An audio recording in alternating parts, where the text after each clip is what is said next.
E aí pessoal, eu sou o Eduardo Jardim e esse é mais um Jogo Falado para trazer hoje mais uma reflexão, ainda falando sobre a Copa, é, a eliminação do Brasil. Vamos falar um pouquinho aspectos táticos também, mas eu quero trazer o que está na thumb hoje, né? Toda derrota do Brasil é preciso realmente refletir.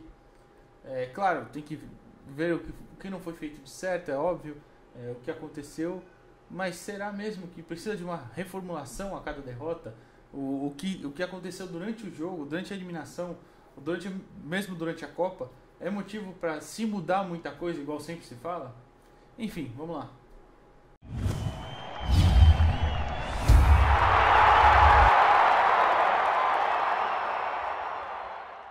Primeiro eu já vou deixar claro que, óbvio que o trabalho do Tite teve erros, é evidente. A gente sabe que a dominância dele, principalmente nas eliminatórias, foi algo nunca visto antes na história, nem com os grandes times que o Brasil tem, talvez lá no time de 70, no esquadrão, é, com o João Saldanha primeiro, depois com o Zagallo, teve um certo domínio também firme ali nas eliminatórias, mas o do Tite foi mais provado, né? Foram 88 jogos, né? 86 sob o comando dele, nem 10 derrotas. Isso é absurdamente bom.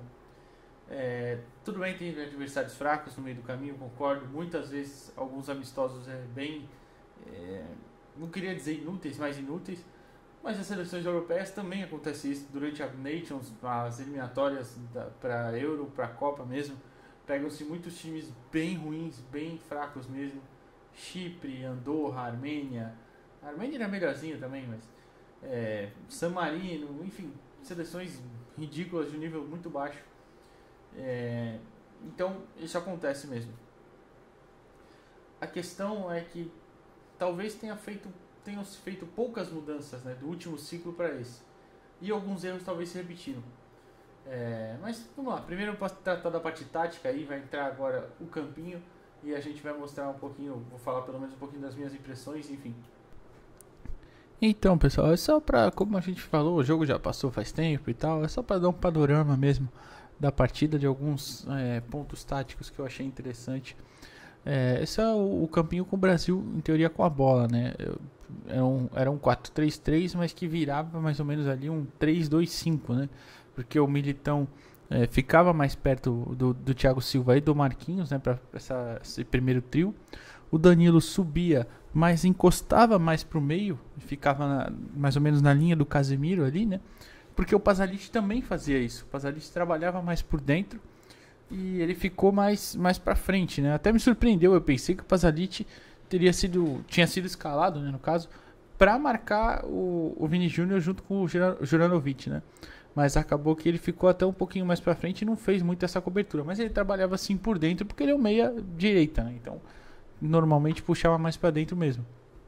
Ele tinha o Paquetá como segundo homem quase lá no Neymar, o Neymar como meio armador, o Rafinha bem aberto na direita, assim como o Vini Júnior, né?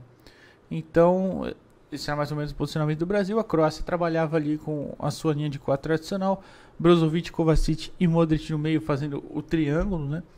E o Pasalic, que em teoria seria o ponta direita, né, também fechando pelo meio, então para preencher um pouquinho mais esse lado direito do campo, ficava quase ali com 5 jogadores no meio, porque o Perisic também voltava para marcar, né, pelo corredor esquerdo, e o Kramaric lá na frente um pouco mais isolado. Era mais ou menos esse o desenho quando o Brasil tinha a bola, né? Só que aí que entrou muita questão, né? O Brasil não conseguiu agredir tanto a Croácia, mesmo tendo criado bem mais chances. Chegou algumas vezes ao gol, mas não conseguiu agredir muito. E muito por conta também dessa capacidade dos jogadores da Croácia, principalmente do meio ali, fecharem, né? E conseguiram anular, por exemplo, o Modric segurou tanto o Casemiro não conseguiu jogar. O Kovacic também para cima do Paquetá. O próprio Neymar fez uma partida um pouquinho melhor, mas também teve alguns erros técnicos que ele não costuma cometer. Então acabou que ficou esse déficit, né, ali. E na ponta esquerda, o Vini, que vinha melhor também, ele muitas vezes tinha que se preocupar, né, com as subidas do Juranovic, como eu já vou falar mais pra frente quando for falar da Croácia com a bola, e a gente vai ver. O Rafinha também fez uma Copa horrível, né, nenhuma partida boa, acho, o Rafinha, e, enfim, e não tinha o apoio também pelo lado direito, porque apesar do Paquetá cair por ali, era só algumas vezes, ele trabalhava mais por dentro, também não fez uma grande partida o Paquetá. E o Militão era o lateral direito, mas que não sobe. Os laterais do Tite não costumam subir tanto, né? E ainda mais o Militão, ele estava mais nesse jogo fechando mesmo ali, segurando pelo lado direito, né? Esse é o campinho com a Croácia com a bola, né? Em teoria, o triângulo fica mais claro ali entre os meio-campistas. Aí o Pasalic abria um pouquinho mais para a direita, mas ainda assim trabalhava por dentro, né? O Kramaric novamente centralizado e o Perisic aberto pelo lado esquerdo. Na defesa, que aí foi uma das grandes, talvez as grandes sacadas, né, do Zlatko Dalic, técnico da Croácia. A saída de bola ali com o Gvardiol e o Lovren, o Richarlison pressionava muito direto o Gvardiol, né? E, claro, os laterais abriam, o Sousa e o Juranovic, e nisso o Neymar também muitas vezes subia para ou ir no Lovren ou no Brozovic, ou segurava um pouquinho mais no Brozovic, né, que é o cara que talvez seja o primeiro termômetro ali, né? Então você tinha o Rafinha voltando mais para marcar o Sousa, e quando o Neymar não ia no Lovren, o Vini subia. Então abria esse buraco para o Juranovic subir, que foi o que ele fez muitas vezes durante o primeiro tempo, foi muito bem na partida. Apoiou bastante, apesar de não ter gerado nenhuma chance clara de gol para a Croácia, mas isso é mais por falta de qualidade, falta de poder de fogo da Croácia no ataque do que a participação dele em si. Então muitas vezes ele conseguia subir e o Vini subia no Lovren, né? Então abria essa alternativa pelo lado direito. E a Croácia conseguiu ficar com a bola nos seus 3 meio-campistas ali, cozinhar o jogo, né? Porque a partir do momento que o Juranovic conseguia sair da primeira pressão, ele já tinha ali as opções de passe para um dos seus 3 meio-campistas, ou levar a bola para frente, como ele fez tantas vezes. E os 3 meio-campistas são caras de muita qualidade com a bola no pé, então conseguiam segurar e cozinhando o jogo, entre aspas, né? Que foi o que a Croácia fez bastante, era a sua estratégia. Os 3 têm bom passe, mas não tinham também tanto para quem lançar. O Pasalic, como eu já falei, trabalhava mais por dentro, porque é um meia. O Kramaric não tem tanta profundidade ali na frente. E o Perisic, que é sim esse cara de mais linha de fundo, de poder atacar as costas, né, o espaço. Ele não conseguiu fazer tanto isso nessa partida.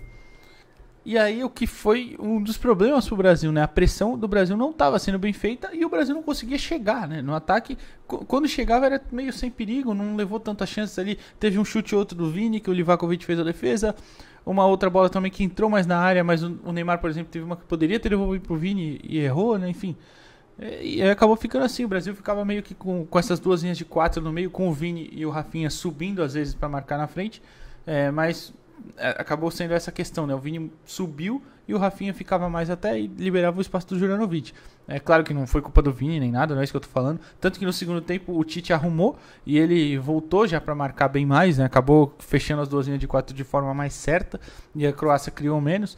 Mas ali talvez tenha sido uma falha do Tite, que foi cantada, né, por muitos que analisavam nas grandes mídias. Aí eu tô falando, claro, a gente de fora também viu isso. Que o meio-campo da Croácia, claro, é o principal termômetro do time, é o principal setor do time, e acabou que ficou tempo demais com a bola do jeito que queria, né? No segundo tempo, achei que ele errou quando tirou o Vini, o Tite tirou ali com 16 minutos, né, 18 por ali. Eu teria tirado o Richarlison, que apesar de estar pressionando bem, ele era o cara que fazia mais essa pressão na frente, que corria mais atrás dos jogadores croatas. Ele tinha sentido no primeiro tempo, né? E também não estava, ofensivamente, não estava tão bem, né? Ele apareceu, deu opção, mas não conseguia criar muito, não acertou nenhum passe muito bom, fez o pivô ali poucas vezes, enfim. Eu teria tirado o Richarlison, colocado o Neymar centralizado ali, meio como flutuar, como falso 9, né? E colocado o Rodrigo para ser esse meia. E depois o Rafinha também tiraria o Rafinha pela direita, que não fez uma boa Copa. Tentaria ou o Antony ou o Martinelli, até poderia ser essa opção. Mas enfim, acho que o Tite errou nessa parte. Também não tirou o Paquetá. O Paquetá não fez uma boa partida mesmo. Aí foi mais uma questão de confiança. Acho que ele é o cara de confiança do Tite, né? Um doce.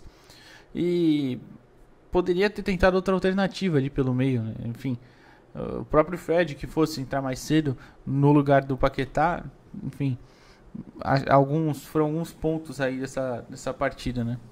Então, para finalizar essa reflexão, tem coisas ali que realmente aconteceram de forma errada. A disputa de pênaltis foi definido antes, tudo bem, os cobradores, mas pode se mudar, né, durante agora.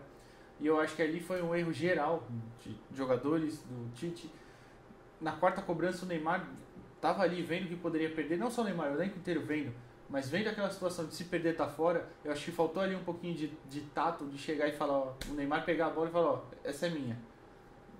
Eu entendo ele ter sido deixado pro final, eu sou tranquilo em relação a isso, ele ser o primeiro, o terceiro, o quarto, enfim. É que o último realmente é uma questão mais urgente. O Gabigol, por exemplo, foi o último na Libertadores do Flamengo.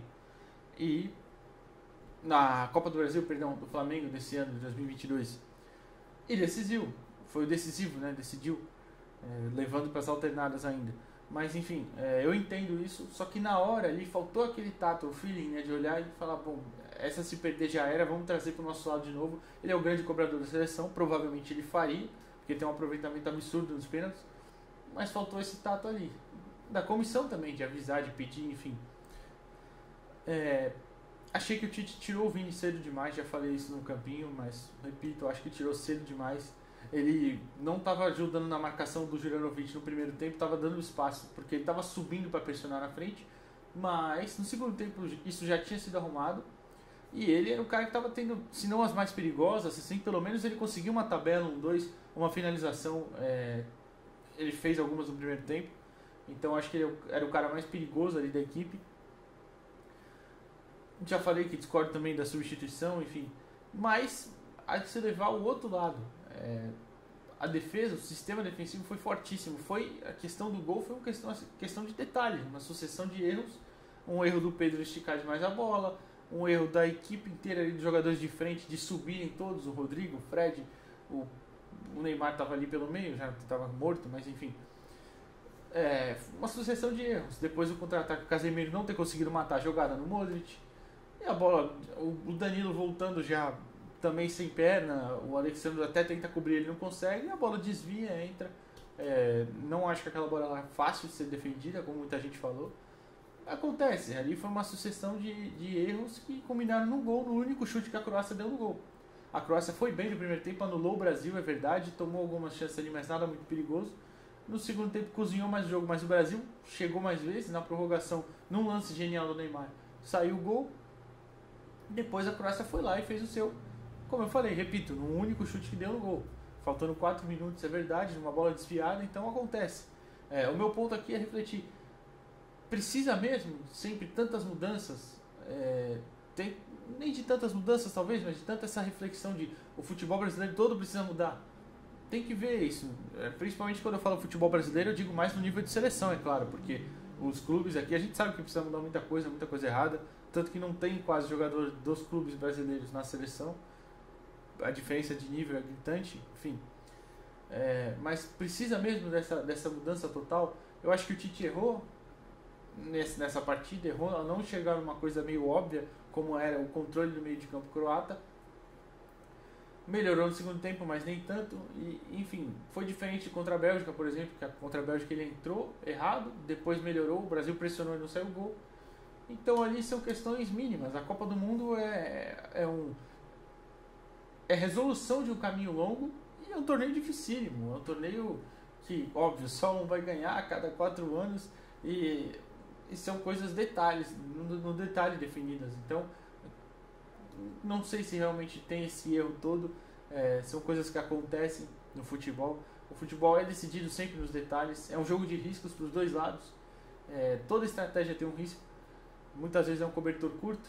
Então, enfim, acho que faltou. As coisas que faltaram para o Brasil foram coisas normais de jogo. Não vou nem citar questão de dança, de cabelo, porque isso para mim não tem sentido nenhum. Enfim, não tem sentido nenhum porque não atrapalha em nada, é claro. Tem também o adversário do outro lado, é claro. O adversário foi muito bem, taticamente. O Zlatko Dalic entendeu o Brasil, entrou de uma forma que era para minimizar os seus riscos também, porque ele sabia que ia sofrer alguma coisa, não tem jeito, o Brasil era muito mais qualificado tecnicamente. Acabou sofrendo pouco, ou menos do que precisava, enfim. E chegou lá, fez o seu gol, conseguiu levar para os pênaltis, o goleiro foi bem. E, enfim, é isso, são coisas realmente nos detalhes. A Copa do Mundo é um complemento do ciclo inteiro, um ciclo que o Brasil fez muito bem. Talvez perdendo ali a sua Copa América, realmente não foi bem na Copa América, o desempenho não foi legal. Mas, enfim, no restante todo, liderou as eliminatórias do começo ao fim. Então, enfim, eu acho que, claro, mudanças precisam ser feitas, mas eu não sei se sempre essa reflexão, esse auê todo de vamos mudar tudo, tá tudo errado. E principalmente sair culpando um ou outro jogador, porque, enfim. Então é isso, pessoal. Deixa sua opinião aí, queria escutar sua opinião, deixa nos comentários. Se você puder, já sabe, deixa o like no vídeo, se inscreve aí e valeu!